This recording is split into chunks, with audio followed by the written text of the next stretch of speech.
Behind the Schemes, presented by State Farm. Time for the wildly popular Football 101, where the guys answer your questions on terminology and strategy. So let's get to our first email. It comes from Dante in Erie, Pennsylvania, who asks, can you please explain what a zone blitz is, Glenn?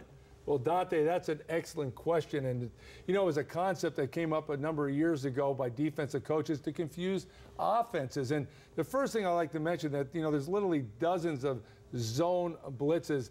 And what the intent was is to make you think that a defense is doing one thing, but really you're doing something else with a blitz effect without having to play man coverage. You still play zone. So let's take a look at it. The one that I'm going to talk about today is what I would call 4-3 quarter coverage. Iowa likes to play this defense. Northwestern likes to play this defense. They have 4 down linemen, and then what they're going to do is they're going to take a corner and they're going to roll him up, and he's going to be part of the underneath coverage, and they're going to have 3 defensive backs that are still playing deep. One safety is going to be responsible for half the field, and the other safety and corner are going to play quarter coverage on the other half of the field. And that still gives me a 4 underneath, 3 deep type of scheme. That is a base defense. But here's what happens with the zone blitz, and you can give it any name you want. The first thing that's going to happen is that my one outside linebacker that is lined up on the wide receiver who's off in coverage, he is going to rush, and the defensive linemen are going to angle away. And most importantly, one of my defensive linemen, in this particular case, the defensive end, is going to drop off in coverage and be part of the under coverage. And then what's going to happen is my corner, he's going to rotate back to a deep third. My safety that was playing half field coverage is going to go to deep third. And my other corner is going to go to a deep third. And I end up in the same basic scheme with just different people. I'm still rushing 4. I'm playing 4 underneath, and I'm playing 3 deep. So let's take a look at it in an actual film clip.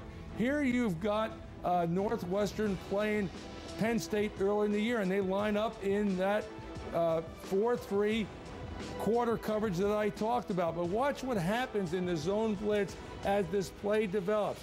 The first thing that you're going to notice is that my outside linebacker, as this play develops, he's not going to be a coverage guy. He's going to come off and he's going to blitz. When he blitzes, my safety that was my deep guy is going to come down and take his spot.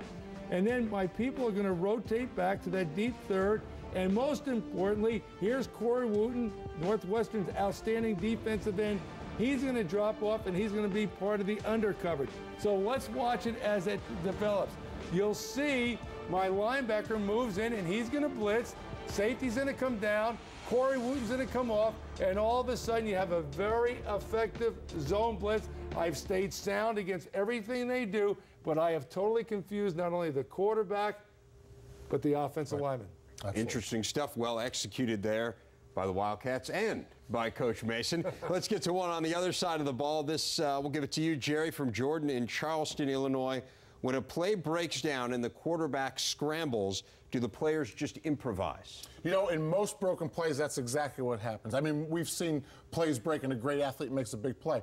But a scramble play, when the quarterback scramble, is probably the most organized and rehearsed broken play that there is in football. So let me take you through what you would teach someone in a scrambling drill. This is a base formation. The first thing I'm going to show you is the base route. So let's look at the base route. If everything's perfect, this is what we're going to do. We're going to run that route, and the quarterback's going to throw the ball to the open receiver.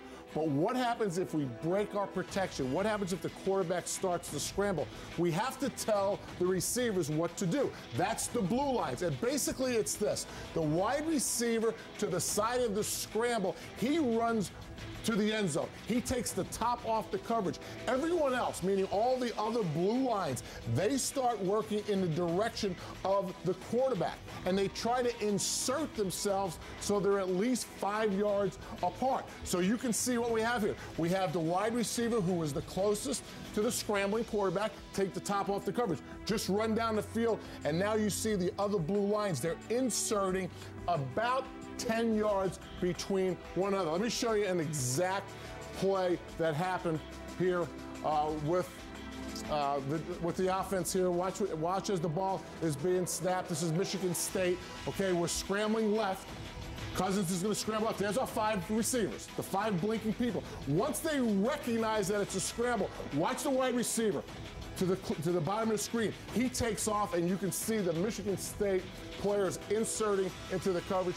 This is a touchdown. Now, that didn't just happen by Michigan State. That is a well-coached offense, and it's one of the drills you can do during camp. You can do when you don't have pads on. You just walk through it. Okay, the quarterback starts scrambling here. Wide receiver, you take off. Everybody else inserts. So it wasn't by accident that Michigan